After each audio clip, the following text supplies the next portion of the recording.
ভারতবর্ষের যশস্বী প্রধানমন্ত্রী নরেন্দ্র মোদীজি এখন নতুন করে একটা রিনিউয়েবল এনার্জি, আমাদের ভারতবর্ষকে এই রিনিউয়েবল এনার্জির দিকে এগিয়ে নেওয়া যাওয়ার জন্য একটা প্রয়াস করছে।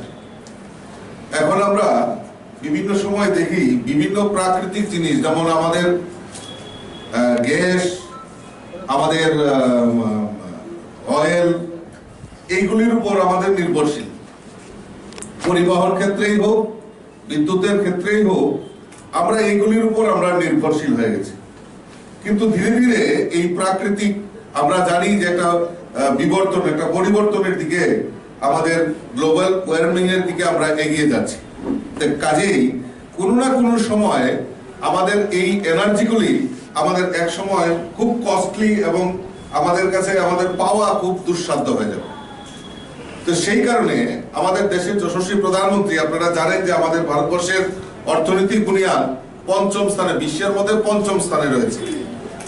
এবং মাননীয় প্রধানমন্ত্রীর যে বিকশিত সংকল্প যাত্রা, এই বিকশিত সংকল্প যাত্রায় মোদীজির যে স্বপ্ন, সেটা হলো আমাদের সারা বিশ্বের মধ্যে যে ইকোনমিক ইনফ্রাস্ট্রাকচার, অর্থনৈতিক বুনিয়াদ শক্তিশালী করা, সুদৃঢ় করা এবং থার্ড পজিশনে নিয়ে যাওয়ার জন্য আপ্রাণ চেষ্টা করছে।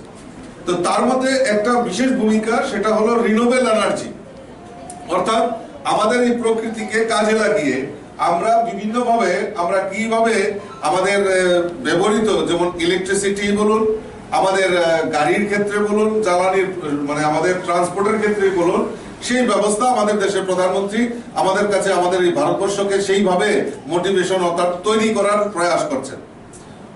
ইতিমধ্যে আপনারা জানেন যে আমাদের যে ব্যাটারি চালিত গাড়ি খুব জনপ্রিয়তা অর্জন করছেন, এবং শুধু ইলেকট্রিক ভেহিকেল, আজকে আমাদের ত্রিপুরা রাজ্যে হয়তো কয়েকটা এসছে, কিন্তু বাইরে সমস্ত মেট্রোপলিটন সিটিতে এখন ইলেকট্রিক ভেহিকেলের উপর বিশেষ গুরুত্ব দেওয়া হচ্ছে এবং চাহিদা বাড়ছে।